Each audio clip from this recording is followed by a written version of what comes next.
பார்வதி பதயே ஹர ஹர மகாதேவ. தென்னாடுடைய சிவனே போற்றி, எந்நாட்டவர்க்கும் இறைவா போற்றி. பாசமான கலைவார் பரிவார்க்கு அமுதமனையார், ஆசை தீர கொடுப்பார் அலங்கல் விடைமேல் வருவார். காசை மலர்போல் மிடற்றார் கடவுர் மயானம் அமர்ந்தார். பேச வருவார் ஒருவர் அவரெம் பெருமான் அடிகளே. ஸ்ரீ குருப்யோ நமஹ. யசிவோ நாம ரூபாபியாம் யாதேவி சர்வமங்கலா, தயோஹோ சம்ஸ்மரணாத் பும்சாம் சர்வதோ ஜெயமங்கலம். எல்லாம் வல்ல பரம்பொருளாகிய பரமேஸ்வரரின் ஒரு தனிப்பெரும் கருணையினாலே நமது நாட்டரசன் கோட்டை கிராமத்திலே ஸ்ரீ ஐயாமணி சிவாச்சாரிய சித்தாந்த சைவ வேதசாஸ்திர ஞான பாடசாலையில் ஸ்ராவண பூர்ணிமா அன்று துவங்கப்பெற்ற சிவ தருணாருணா சபையில் பிரதி பௌர்ணமி திதியிலும் சிவாச்சாரிய மாணவ செல்வங்களின் மழலை பேச்சுகளானது நடைபெற்று கொண்டிருக்கின்றது. அதனுடைய ஒரு வளர்ச்சியாக அந்த மாணவ செல்வங்களின் பேச்சுக்களின் திறமையை ஊக்குவிக்கும் விதமாக இந்த பௌர்ணமி சதஸ் அப்படின்னு ஆரம்பிச்சு இப்போ அமாவாசையிலும் அது தொடர்ந்து சென்ற அமாவாசையிலிருந்து பண்ணிட்டு இருக்கோம். ஒரு மாசத்திற்கு ஒரு திதி, பௌர்ணமி திதிக்கு 4 குழந்தைங்க அப்படின்னு சொல்லி பேச ஆரம்பிச்சு ஒரு வட்டம் எல்லாரும் பேசி முடிச்சு இப்ப திருப்பியும் 2வது வட்டமா எல்லாரும் பேசின்னு இருக்கா. சிலர் ஏற்கனவே பேசின விஷயங்களோட இன்னும் ஆழமான கருத்துக்களை எடுத்து பேசுறதுக்கு முயற்சி பண்ணின்னு இருக்கா. அந்த விதமா இந்த அமாவாசை அன்று இன்று 4 குழந்தைகள் 4 விதமான தலைப்புகள்ல அவங்க என்ன விஷயங்களை புரிஞ்சுட்டு இருக்காங்களோ, இதுக்கு பிரமாணத்தோட தான் எல்லாரும் பேசணும் அப்படின்னு ஆசைப்படுறோம். அப்படிதான் எல்லாரும் தயார் பண்றா. இருந்தாலும் அதுல சொல்லி கொடுத்த விஷயங்கள்ல அவளுக்கு என்ன புரிஞ்சுட்டு இருக்காளோ அதை எடுத்து பேச போறா. இதனுடைய நோக்கம் என்ன, இந்த மாதிரி நிகழ்ச்சிகள் பண்ணிட்டே இருக்கணுமா, அப்பதான் நம்ம கரண்ட்ல இருந்துட்டே இருப்போமா அப்படின்னா கிடையாது.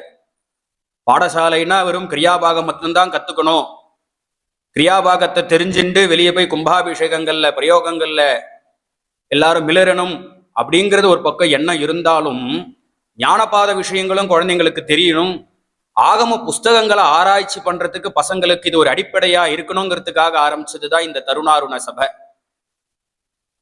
இன்னைக்கு ஒரு குழந்தை ஒரு விஷயத்த பேசுறான் அப்படின்னா அதை பார்த்து மீதி இருக்க குழந்தைக்கு நம்மளும் இந்த மாதிரி ஏதாவது ஒரு சின்ன தலைப்பு சின்னதா இருக்கலாம், அதுல அவளுக்கு எவ்வளவு புரியுதோ அந்த விஷயங்களை எடுத்துட்டு நம்மளும் இந்த மாதிரி பேசணும்னு உற்சாகம் வர்றதுக்காக ஆரம்பிச்சதுதான் இந்த சபை.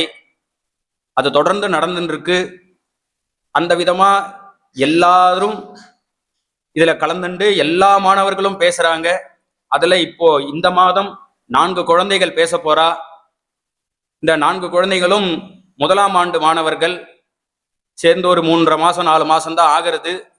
இருந்தாலும் அவளுக்கும் அந்த உத்வேகம் வந்தது நம்ம தருணாருண சபையோட ஒரு வளர்ச்சின்னு தான் நம்ம சொல்லணும். நானும் பேசுறேன், எனக்கு புரிஞ்ச விஷயத்த நான் பேசுறேன், நீங்க நடத்தினதுல எங்களுக்கு என்ன புரிஞ்சிருக்கோ அதை நான் பேசுறேன் அப்படின்னு ரொம்ப ஆர்வமா வந்திருக்கா.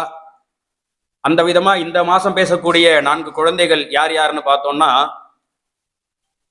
பொள்ளாச்சியிலிருந்து வந்திருக்கக்கூடிய கார்த்திக் சங்கர் அப்படிங்கிற மாணவர் 63 அமர்நீதி நாயனாருடைய வரலாறு சொல்ல போறார். அடுத்து 2வதா நெடுங்குடி அப்படிங்கிற ஊர்ல இருந்து வந்திருக்கக்கூடிய விக்னேஷ் அப்படின்ற மாணவர் சுப்பிரமணிய அஷ்டோத்திர மந்திரார்த்தம் அப்படின்னு பேச போறார். அதுல இருக்கக்கூடிய குறிப்பிட்ட நாமாவளிகளுக்கு மட்டும் இதை தொடர்ந்து அடுத்தடுத்து பேச போறார். அதுல முதல்ல இருக்கக்கூடிய குறிப்பிட்ட நாமாவளிக்கு மட்டும் அர்த்தம் அவருக்கு என்ன புரிஞ்சிருக்கோ, இது யாரும் சொல்லி கொடுக்கறது இல்ல, நம்ம பாடம் நடத்தும் பொழுது சொல்ற விஷயங்களை கிரகிச்சுண்டு அது மூலியமா அவங்க பேசக்கூடியது இது யாரோ எழுதி கொடுத்து அதுக்கப்புறம் பேசுறது அப்படின்னு நினைச்சுக்க வேண்டாம். அவளே உத்வேகமா இதுக்கு என்ன அர்த்தம் இருக்கும்னு புரிஞ்சுண்டு தெரியாத விஷயங்களை கேட்டு தெரிஞ்சுன்னு பேச போறா. நெடுங்குடி விக்னேஷ் அவர்கள் சுப்பிரமணிய அஷ்டோத்தர மந்திரார்த்தம் அப்படின்னு பேச போறார். அடுத்து மூன்றாவதா மன்னார்குடி பகுதியில கோட்டூர் அப்படிங்கிற கிராமத்திலிருந்து வந்திருக்கக்கூடிய ராகவன் அப்படின்ற மாணவர் சுப்பிரமணிய பஞ்சரத்னத்துக்கு அர்த்தம் அவர் என்ன புரிஞ்சுட்டு இருக்காரோ கிரகிச்சுட்டு இருக்காரோ அந்த விஷயங்களை சொல்ல போறார்.